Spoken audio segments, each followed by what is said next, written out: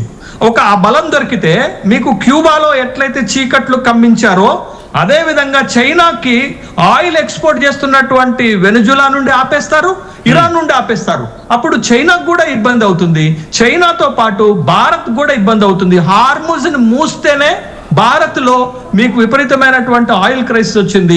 కాబట్టి భారత్ కూడా అటు వెనిజులా నుండి వచ్చేటటువంటి చమురుని మనం దిగుమతి చేసుకుంటున్నాం, ఇరాన్ నుండి చమురుని దిగుమతి చేసుకుంటున్నాం. కాబట్టి భారత్ ను కూడా తమ చెప్పు చేతుల్లోకి తీసుకునేటటువంటి ప్రయత్నం. అంటే 3 కీలకమైనటువంటి దేశాలు అమెరికాకి హ్యాండ్ ఓవర్ లోకి వెళ్తే మీరు ట్రేడ్ చర్చలు పెట్టినా లేకపోతే వరల్డ్ ఎకానమీ చూసినా ఏది చూసినా మరొకసారి అమెరికా ఆధిపత్యాన్ని నిలబెట్టి దాన్ని బలోపేతం చేసేటటువంటి ఒక బిగ్ స్ట్రాటజీగా ట్రంప్ వెళ్తున్నాడు. అందుకే నో కింగ్ అనేటటువంటి ఒక యాజిటేషన్ వస్తున్నా లెక్క చేయటం లేదు, పోప్ లాంటి వాళ్ళు ఇంటర్ఫేర్ అయినా లెక్క చేయటం లేదు, ప్రపంచం అంతా నిందిస్తున్నా లెక్క చేయట్లేదు. America first, America make America great again అంటే ఈ 3 కంట్రీస్ ని ఇరాక్, ఇరాన్, వెనిజువెలా ఈ 3 ఆయిల్ పెట్రోలియం ప్రొడక్షన్ కంట్రీస్ ని తన దగ్గర పెట్టుకొని రష్యాని వీక్ చేస్తాడు, చైనాని ఇబ్బంది పడతాడు, భారత్ ని తమ వైపుకు తిప్పుకునే ప్రయత్నం చేస్తాడు. But this is the more hidden agenda by the Trump. అందుకని సాధ్యము కానటువంటి నిబంధనలు, సాధ్యం కాని టర్మ్స్ అండ్ కండిషన్స్ ఇరాన్ ముందు పెడుతున్నాడు. అందుకే ఇరాన్ మొత్తుకుంటుంది. ఏమంటుంది? గలీబాఫ్ ఏమన్నాడు? చర్చలకు రాకముందే అన్నాడు, ఇవి నిరహేతుకమైనటువంటి టర్మ్స్ అండ్ కండిషన్స్, మేము వీటిని ఒప్పుకునే అవకాశమే లేదు అంటే ముందే కుండ బద్దలు కొట్టినాక ఒకవేళ చర్చలు జరిగిన జేడీ వాన్స్ ఎందుకు తప్పుకున్నాడండి అర్ధంతరంగా చర్చల నుండి? జేడీ వాన్స్ పెట్టినటువంటి టర్మ్స్ అండ్ కండిషన్స్ ఏంటది? ఆయన పెట్టిన కండిషన్స్ 2. ఒకటి, మీ దగ్గర శుద్ధి చేసిన యురేనియం ను మాకు అప్పచెప్పండి, అణువస్త్రాల తయారీ ప్రక్రియను ఆపేయండి. బట్ ఈ 2 కండిషన్స్ కి ఇరాన్ ఒప్పుకుంటే అసలు సమస్య లేదు. కానీ ఇరాన్ ఒప్పుకుంటుందా? ఇరాన్ ఒప్పుకున్న తర్వాత ఐతుల్లా ఖొమైనీని పోగొట్టుకొని దేశంలో అంత విధ్వంసం అయిపోయిన తర్వాత ఇప్పుడు వాళ్ళు ఒప్పుకొని వాళ్ళు చేసేది ఏముంటది? కాబట్టి ఐఆర్జీసీ ఒక ఖచ్చితమైనటువంటి నిర్ణయానికి వచ్చింది, ఎంత దాకైనా పోరాడదాం అనేటటువంటి. ఇప్పుడు మొత్తం కూడా ముజ్తబా ఖొమైనీ పరిస్థితి ఏంటో మనందరికి తెలుసు. బట్ ఇప్పుడు ఇరాన్ పాలన మొత్తం కూడా ఐఆర్జీసీ చేతుల్లోనే ఉంది. అందుకే ట్రంప్ ఏం చెప్పాడు? మీరు చర్చలకు వచ్చేటప్పుడు చర్చల్లో జరిగేటటువంటి ఒప్పందాలపైన నిర్ణయం తీసుకోవడానికి మీరు ఐఆర్జీసీ నుండి అనుమతి పత్రాలు తెచ్చుకోండి అన్నాడు. అంటే IRGC is the crucial and Hormuz is the game changer. అడ్డం పెట్టుకొని హార్మోజ్ ని ఒక గేమ్ చేంజర్ గా మలుచుకొని ఇరాన్ ఇంతకాలం యుద్ధంలో నిలబడగలిగింది, భవిష్యత్తులో కూడా దాన్ని అడ్డం పెట్టుకొని నిలబడగలుగుతుంది. దాన్ని అడ్డం పెట్టుకునే ప్రపంచం మొత్తాన్ని శాంతి వైపుకి అమెరికా పైన ఒత్తిడి చేసే విధంగా ప్రయత్నం చేస్తుంది. కంటిన్యూ చేద్దాం శేషి గారు. ఆయన అన్నట్టుగా హార్మోజ్ అనే పాయింట్ క్లియర్ గా కనిపిస్తోంది. And but adding to this, ఇదే శాంతి చర్చల్ని ఆసిమ్ మునీర్ అనే వ్యక్తి నడిపిస్తున్నాడు అనేది ఇంతవరకు పాకిస్తాన్ పేరు మీద తీసుకొచ్చారు. బట్ ఇప్పుడు ఆసిమ్ మునీర్ వైపు వెళ్ళిపోయింది. మొన్న కూడా వాళ్ళ అబ్బాస్ అరాక్చి ఇరాన్ ఫారెన్ మినిస్టర్ వచ్చినప్పుడు కూడా ముందు వేళ ఆయన హక్ చేసుకున్నాడు, వెనకాల ఉన్నారు పాకిస్తాన్ ఫారెన్ మినిస్టర్ ఇషాక్తార్. ఈ సిచ్యువేషన్ మనం చూసాం విష్ణు గారు. ఈ ఆసిమ్ మునీర్కి ఇరాన్తో ఎక్కడో కనెక్షన్స్ ఉన్నాయి కాబట్టి అమెరికా కూడా ఆసిమ్ మునీర్ నమ్మట్లేదు అనేది ఇప్పుడు ఇంటర్నేషనల్ న్యూస్ మీడియా నుంచి వస్తున్న విశ్లేషణ కావచ్చు, కథనం కావచ్చు. Is it so? నిజంగా అమెరికా ఇంటెలిజెన్స్ ఇస్తున్న సోర్సెస్ అని మాట్లాడుకున్నా ఒకవేళ నమ్మని పరిస్థితి లేకపోతే వాట్ ఇట్ గోనా హ్యాపెన్? అంటే ఇక్కడ కూడా మనం గుర్తుంచుకోవాలి, అంటే తెలుసుకోవాల్సిన విషయం ఏంటనంటే ఆసిమ్ మునీర్ అనే మనిషి ఇప్పటివరకు ఒక మన ఫీల్డ్ మార్షల్ పొజిషన్లో ఉన్నటువంటి వేరే కంట్రీస్కి సంబంధించినటువంటి మనిషి ఎప్పుడు కూడా వైట్ హౌస్లో డిన్నర్ టేబుల్ మీద కూర్చోలేదు. కానీ ఆసిమ్ మునీర్ అనే ఒక మనిషికి ఈ రేర్ ఆపర్చునిటీకి వచ్చిందనమాట. డొనాల్డ్ ట్రంప్తోనే ఒక డిన్నర్ మీటింగ్లో కూర్చున్నారు ఆసిమ్ మునీర్. అంటే దాని ద్వారా మనకు అర్థమయ్యేది ఏంటంటే ఆసిమ్ మునీర్ డొనాల్డ్ ట్రంప్కి చాలా దగ్గరగా ఉన్నాడు. ఎప్పుడు ఒక మనిషి చాలా దగ్గరగా అవుతాడు, ఎస్ బాస్ అనే యాటిట్యూడ్ ఉన్నప్పుడు మాత్రమే అలాంటి మనుషులకు దగ్గర అవుతారు. సో ఈ ఆసిమ్ మునీర్ అనే మనిషి ఎస్ బాస్ యాటిట్యూడ్, మీరు చెప్పిందే కరెక్ట్, మీరు ఏం చేస్తే మేము అది చేస్తామని చెప్పడం వల్ల sorry for the interruption. Latest breaking news ఉంటుంది, ఒకసారి బ్రేకింగ్ న్యూస్ చూద్దాం. చూసిన తర్వాత డీటెయిల్ గా మాట్లాడుకుందాం. పీస్ టాక్స్ గురించి మనం డిస్కషన్ చేస్తున్న తరుణంలో ఎన్నో బ్రేకింగ్ న్యూస్ వచ్చింది. రేపు అమెరికా ఇరాన్ శాంతి చర్చలకు సంబంధించి ఇంట్రెస్టింగ్ బ్రేకింగ్. ఇస్లామాబాద్ లోనే శాంతి చర్చలు జరుగుతాయంటూ అమెరికా కన్ఫర్మేషన్ ఇచ్చింది. శాంతి చర్చలకు America vice president JD Vance తో సహా విట్కాఫ్, అలాగే ట్రంప్ అల్లుడు కుష్నర్ కూడా వెళ్ళబోతున్నాడు. లాస్ట్ టైం ఏ టీం అయితే వెళ్ళిందో అదే టీం మళ్ళీ ఇస్లామాబాద్లోకి అడుగు పెట్టబోతుంది అనేది లేటెస్ట్ డెవలప్మెంట్ మనకు అందుతున్న సమాచారం. అండ్ ఇంట్రెస్టింగ్ గా ఇదే అంశానికి సంబంధించి ట్రంప్ వెళ్ళట్లేదు, వ్యాన్స్ వెళ్ళట్లేదు అని చెప్తున్నప్పటికీ ట్రంప్ మాటలు ఎవరు నమ్మే ప్రసక్తి కనిపించట్లేదు. వైట్ హౌస్ ఒక విధంగా చెప్పాలి, వైట్ హౌస్ అంటే కన్ఫర్మేషన్, ప్రెసిడెంట్ ఆఫీస్ అనుకోవచ్చు మన మాటలో చెప్పాలంటే. సో వైట్ హౌస్ కన్ఫర్మేషన్ ఇచ్చింది. జేడీ వ్యాన్స్ అలాగే స్టీవ్ విట్కాఫ్తో పాటు కుష్నర్, వీళ్ళు ముగ్గురు వెళ్ళబోతున్నారంటూ కూడా. సో ఇంట్రెస్టింగ్ డెవలప్మెంట్ కింద చెప్పుకోవాలంటే అమెరికా అయితే ఆసక్తి చూపిస్తోంది. సో ఇదే పాయింట్ని సంబంధించి నేను మిమ్మల్ని అడిగే ప్రయత్నం చేస్తున్నాను విష్ణు గారు. ఆఫ్ కోర్స్ ఆ పాయింట్ మనం లాస్ట్లో మాట్లాడుకున్న పాయింట్ కూడా కంటిన్యూ చేస్తూనే, ఎందుకు అమెరికా ఇంత ఇంట్రెస్ట్ చూపిస్తోంది? ఇది కేవలం పైకి షో ఆఫ్గా మాట్లాడుకోవాలా, లేకపోతే ఇంత డెస్పరేట్గా ఉందనుకోవాలా యుద్ధాన్ని ఆపడానికి? డెస్పరేట్గానే ఉందండి. ఎందుకనంటే ఇంతకుముందు అనుకున్నట్టు అక్కడ ద్రవ్యోల్బణం హై రేట్స్లో ఉంది, ప్రైజెస్ పెరుగుతున్నాయి, వాళ్ళకి యుద్ధం మీద ఖర్చు పెరుగుతుంది. సో ఇన్ని కారణాల చేత వాళ్ళకి యుద్ధం ఆగిపోతే బాగుండు ఉంది. కానీ ఎలా?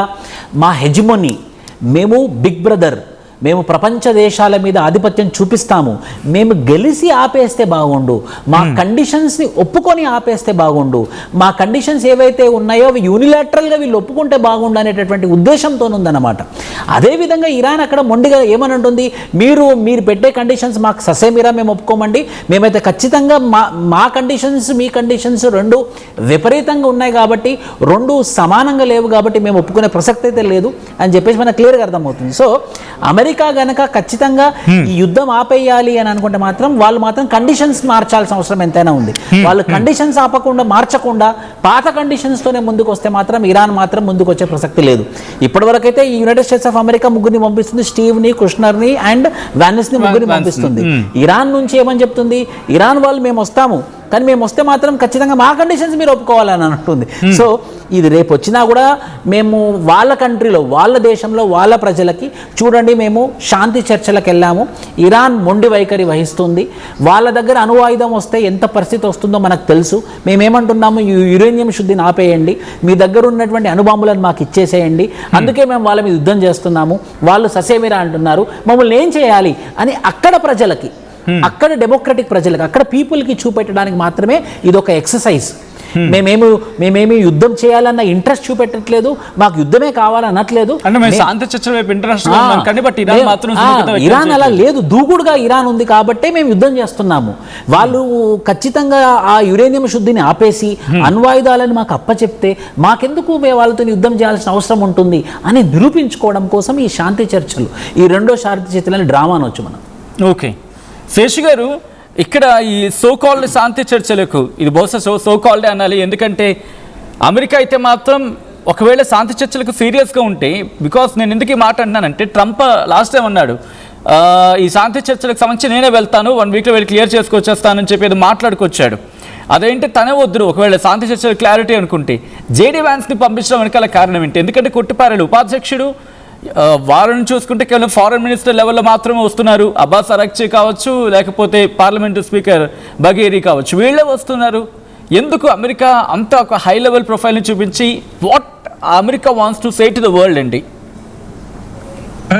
చాలా ఇంట్రెస్టింగ్ అండి. ఇంట్రెస్టింగ్ ఏంటంటే అమెరికన్ ప్రెసిడెంట్ ట్రంప్ కి ఒక టీం ఉంది అక్కడ. ఆ ఆ టీంలో ఉపాధ్యక్షుడు జేడి వాన్స్ చాలా కీలకమైతే, మార్క్ రూబియో లాంటి వాళ్ళు, బీసెంట్ లాంటి వాళ్ళు, వీళ్ళందరూ కూడా ట్రంప్ ఏది చెప్తే అది చేసేటటువంటి వాళ్ళు తప్ప.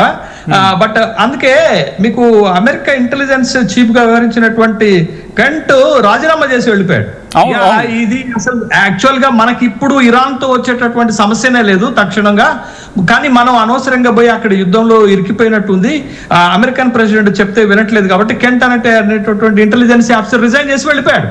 కానీ ఇక్కడ ట్రంప్ కు ఉన్నటువంటి టీమ్ లో అత్యంత కీలకమైనటువంటి వ్యక్తి జేడి వాన్స్ కాబట్టి ఈ డైలాగ్స్ కూడా ఆయనే నాయకత్వం వహిస్తున్నాడు. దాంట్లో మిన్కాప్ తనకి చాలా క్లోజర్, తర్వాత అల్లుడైనటువంటి కుష్నర్ ని పంపిస్తున్నారు. కుష్నర్ కి తర్వాత ఇవాంకా ట్రంప్ కి, తర్వాత మీకు సౌదీ అరేబియన్ యువరాజుకి ఉన్నటువంటి రిలేషన్స్ అవన్నీ ఉపయోగపడతాయనేటటువంటి ఉద్దేశంతో అక్కడికి పంపించడం జరుగుతుంది.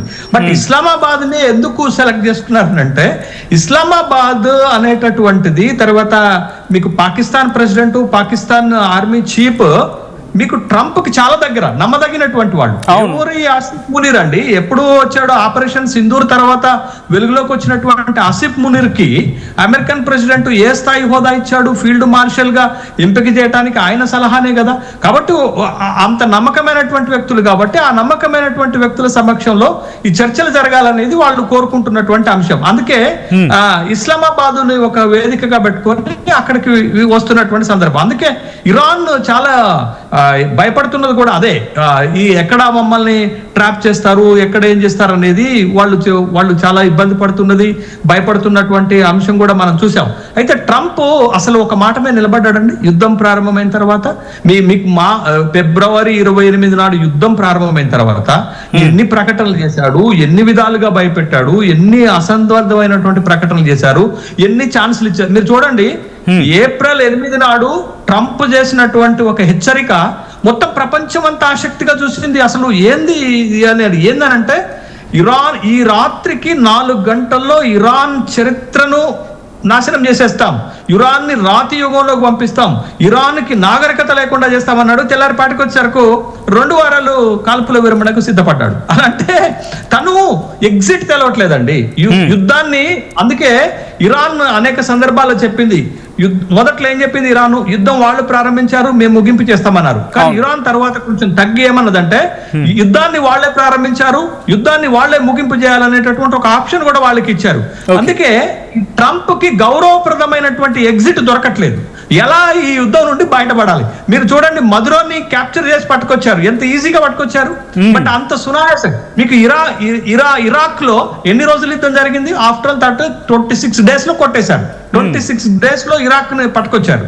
కానీ ఇరాన్ అసలు కొరకుడు పడట్లేదు. 39 రోజులు యుద్ధం చేసినా ఇరాన్ లో కీలకమైనటువంటి 50 మంది నాయకులు చనిపోయినా ఇరాన్ ఎక్కడ కూడా లొంగటానికి సిద్ధంగా ఉన్నట్టు వాళ్ళకి కనపడలేదు. కాబట్టి ఇరాన్ ని లొంగ తీసుకోవటం ఈ సైనిక చర్యతోటి వీలు కావట్లేదు. కాబట్టి చర్చలు అనేటటువంటి ప్రతిపాదన తన ఫ్రెండ్లీ కంట్రీస్ తోటి తీసుకొచ్చిండు. మీ final comments Seshi garu, because we are just running out of time. So మీ ఫైనల్ కామెంట్స్ ఏమనుకోవాలి? అండ్ రేపు శాంతి చర్చలు జరిగే అవకాశం కనిపిస్తోంది, అవి అలాగే ఉంటాయి.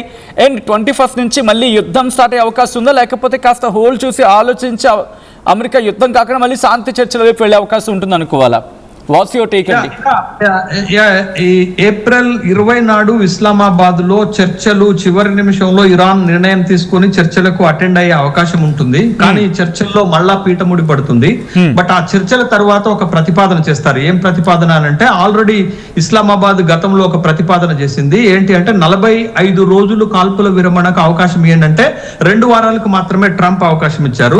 కాబట్టి కాల్పుల విరమణని ఎక్స్టెండ్ చేయండి అని మీడియేట్ చేస్తున్నటువంటి కంట్రీస్ అడిగే అవకాశం ఉంటుంది. వాళ్ళ కోసం ట్రంప్ మరొక నిర్ణయం తీసుకునేటువంటి అవకాశం ఉంటుంది. చర్చలను మరికొన్ని రోజులు పొడిగించటమా, లేకపోతే కాల్పుల విరమణను మరికొన్ని రోజులు పొడిగించేటటువంటి ప్రకటన అయితే వస్తుందని నేను అనుకుంటున్నాను. ఓకే, విష్ణు గారు మీ టేక్ ఏంటి సార్? ఖచ్చితంగా అండి, పెద్దలు చెప్పినట్టు, శేష్ గారు చెప్పినట్టు వాస్తవంగా ఇంకా రోజులు సీజ్ ఫైర్ని ఇంకొన్ని రోజులు వాయిదా వేస్తే బాగుంటుంది. అంటే వాళ్ళ మీద తోసేసి ట్రంప్ మళ్ళీ కాల్పుల విరమణ పేరుతో. ఇంకొక రెండో కండిషన్, పాకిస్తాన్ తెలివి కలదైతే ఈ పని చేయాలి. మీరు నెక్స్ట్ టైం చర్చలకు వస్తే గనక దయచేసి మీ కండిషన్స్ మార్చుకోండి. మీరు కండిషన్స్ మార్చకుండా మీరు ఎన్ని చర్చలు పెట్టినా కూడా అదే రిజల్ట్ వస్తుంది. కాబట్టి చర్చలను మీరు మార్చుకొని వస్తే మీ కండిషన్స్ మార్చుకొని మళ్ళా చర్చలకు వస్తే బాగుంటుంది అన్నది చాలా విషయం. సో 2 విషయాలు, ఒకటేమో ఖచ్చితంగా సీజ్ ఫైర్ ఖచ్చితంగా రేపు ఈవినింగ్ వరకు తెలిసిపోతుంది. ఏదైతే 21st యుద్ధం కాల్పుల విరమణ ఏదైతే ఆగిపోయిందో అది కంటిన్యూ చేస్తారు ఇంకో 2 వారాలు. రెండో కండిషన్, మీరు కండిషన్స్ మార్చుకుంటే మాత్రం బాగుంటుందని చెప్పేసి చెప్పాల్సిన అవసరం ఎంతైనా ఉంది. మూడోది, ఇది చివరి 3వ ప్రయత్నం మనం ఏదైతే చేయబోతున్నామో 3వ చర్చలు, అది చివరిదై ఉండాలి. అది ఖచ్చితంగా మనం కండిషన్స్ మార్చుకొని అది సీజ్ ఫైర్ అయిపోయిన తర్వాత ఇక ఫైనల్ చర్చలు అయితేనే బాగుంటుందని చెప్పేసి వాళ్ళు సొంతంగా అనుకొని వస్తే తప్పించి ఇక ముగింపు అయితే జరగదని నా అభిప్రాయం. ఈజిప్ట్ అండ్ టర్కీ ఈ రెండు ఎందుకు మ్యూట్గా కనిపిస్తున్నాయి? ఇప్పుడు పాకిస్తాన్నే హైలైట్ చేస్తుంది అమెరికా, ఈజిప్ట్ని అండ్ టర్కీని పక్కన పెట్టేసింది. ఖచ్చితంగా సార్, ఇప్పుడు ఎప్పుడైనా కూడా ఈ ముస్లిం కంట్రీస్లలో చూస్తే యునైటెడ్ స్టేట్స్ ఆఫ్ అమెరికాకి ఫ్రెండ్లీ కంట్రీ పాకిస్తానే. టుర్కీతో పోల్చుకున్నా లేకపోతే మనము ఈజిప్ట్తో పోల్చుకున్నా ఏదో రకమైనటువంటి ఇబ్బందులు ఉన్నాయి వాళ్ళకి. ఇజ్రాయెల్ తీసుకున్నాం అనుకోండి, ఇజ్రాయెల్ ఈజిప్ట్ మధ్యలో యుద్ధం, ఇజ్రాయెల్ టర్కీ మధ్యలో యుద్ధం. కానీ ఇజ్రాయెల్ పాకిస్తాన్ మధ్యలో ఎప్పుడూ యుద్ధం జరగలేదు. పాకిస్తాన్ ఎప్పుడూ యునైటెడ్ స్టేట్స్ ఆఫ్ అమెరికా క్లోజ్గా ఉంది. నెంబర్ 1. నెంబర్ 2, మనము ఏషియా చూసుకుంటే ఏషియాలో సూపర్ పవర్ రష్యా ఉంది, పాకిస్తాన్ ఉంది, రష్యా ఉంది, చైనా ఉంది, ఇండియా ఉంది. 4వ కంట్రీ ఇంకో కంట్రీ మనం ముందుకు తీసుకొని రావాలి. అప్పుడే వీళ్ళని మనం కౌంటర్ చేయగలం. సో ఎవరిని తీసుకొని రావాలన్న ఉద్దేశంలో ఉన్నప్పుడు పాకిస్తాన్ తీసుకొని వచ్చింది. అదే టర్కీ యూరోప్లో ఉంది, నాటోలో ఉంది, ఏషియాలో ఉంది. సో ఆ ఈజిప్ట్ మళ్ళీ మెడిటేరియన్ సీ మీద ఉంది. భౌగోళికంగా చూసుకుంటే సో పాకిస్తాన్నే ముందుంటే బాగుంటుంది, మా ఫ్రెండ్లీ కంట్రీ నేను చెప్పినట్టు కంట్రీ అని చెప్పేసి పాకిస్తాన్ ముందు పెట్టింది. సో రేపటి చర్చలు అయితే 2 ముగింపులు వస్తాయండి. మొదటి ముగింపు ఏంటంటే ఈ సీజ్ ఫైర్ ఇంకో 2 వారాలు కంటిన్యూ అవుతుంది. 2, తెలివి కల వాళ్ళు పాకిస్తాన్ అసీం మునీర్ వారు నిజంగానే మీడియేటర్ అయితే, ప్రాపర్ మీడియేటర్ అయితే మీరు మీ కండిషన్స్ మార్చుకొని రండి అని చెప్పాలి. ఇవి 2 జరుగుతాయని నేను అనుకుంటున్నాను. Right, thank you so much Tirun Harisheshu and in fact Tirun Harishesh garu and అలాగే విష్ణువర్ధన్ గారు ఆర్టీవీ స్టూడియోకి వచ్చి రేపు peace talks, so called peace talks ఎలా జరుగుతాయో తెలియదు, బట్ వాటికి సంబంధించి ఆ పీస్ టాక్స్ జరిగితే ఎలా జరగచ్చు, అసలు జరిగే అవకాశం ఉందా లేదా, వీటి గురించి విశ్లేషణ అందించే ప్రయత్నం చేసినందుకు. మొత్తంగా అయితే మాత్రం రేపు పీస్ టాక్స్ జరిగిన తర్వాత సో కాల్డ్ పీస్ టాక్స్ జరగచ్చు, జరగకపోవచ్చు, ఇరాన్ రాకపోవచ్చు, దాదాపుగా వచ్చినా మళ్ళీ ఫస్ట్ టైం ఎలా జరిగిందో అదే జరిగే అవకాశం ఉంది. ఒకవేళ కొలుక్కొచ్చినప్పటికీ సో కాల్డ్ అది కొలుక్కొచ్చే అవకాశం కనిపించట్లేదు. బట్ పాకిస్తాన్ కావచ్చు, ఈజిప్ట్ కావచ్చు, టర్కీ, ఈ 3 మళ్ళీ మీ పీస్ టాక్స్ మాట పక్కన పెట్టి ఆ డిస్కషన్స్లో పాయింట్స్ కనుక ప్రాపర్గా లేకపోతే మళ్ళీ వెళ్ళాలనుకుంటే కాస్త గ్యాప్ తీసుకోండి, కాల్పులకు దక్కండి, ఆ సీజ్ ఫైర్ని కంటిన్యూ చేయండి. సీజ్ ఫైర్ వైలేషన్కి వెళ్లకుండా సీజ్ ఫైర్ని కంటిన్యూ చేయండి. ఇంకొక 2-3 వారాలు టైం తీసుకోండి యుద్ధానికి, లేకపోతే సీజ్ ఫైర్ని కంటిన్యూ చేసుకుంటూ కాల్పుల విరమణ కొనసాగిస్తూనే చర్చలు జరిపే ప్రయత్నం చేయండి. ఏనాడికైనా తెగే ప్రయత్నం జరుగుతుందని చెప్పి ఇనిషియేషన్ తీసుకునే అవకాశం ఉంటుంది. సో ఇది టోటల్గా అయితే మాత్రం రేపు కనిపించే అవకాశం. బట్ మనం అనుకుంది చేయడానికి అక్కడ ఉంది ట్రంప్. జరుగుతుందా? You have to wait and watch. ఏం జరగబోతోంది ప్రతి మినిట్ అప్ టు డేట్ మీ ఇన్ఫ్యాక్ట్ మినిట్ టు మినిట్ అప్డేట్ని మీ ముందుంచే ప్రయత్నం చేయబోతుంది ఆర్టీవీ. అండ్ మీరేమనుకుంటున్నారో కూడా కమెంట్ చేసే ప్రయత్నం చేయండి. రేపు ట్రంప్ ఈ శాంతి చర్చ నుండి కొలుకు తీసుకొచ్చే ప్రయత్నం చేస్తాడా? సో కాల్డ్ ఆసిమ్ మునీర్ అసలు వాళ్ళ వల్ల అవుతుందా? మీరేమనుకుంటున్నారో కమెంట్ చేసే ప్రయత్నం చేయండి.